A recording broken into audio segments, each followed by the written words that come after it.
So for tonight, for a change, I'm not going out to the Comedy Store. I'm not going to go do comedy. They're not, I have to stay home sometimes. But it is true. I'm really happy when I'm out at the clubs. I don't know. I never went out too much to the clubs in growing up back home. Well, mainly because I went, I snuck out. I don't know. I was underage for sure, but I snuck out and went to a bar because they had music and dancing and I wanted to dance. And so I got there and I was dancing and I was having a really good time.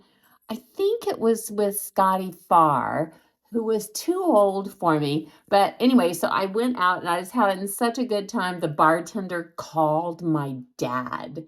And 15 minutes later, my dad showed up at the bar and dragged me home.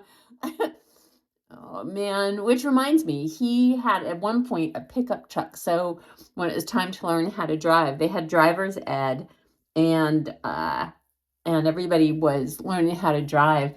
And I didn't learn to drive like normal because it was a pickup truck. It was a standard. It was a stick, and so I couldn't watch them and get it. But what I could do was I could hear the gear shift. So he took me out took me out to a cow field and just let me bump along because I could imitate it.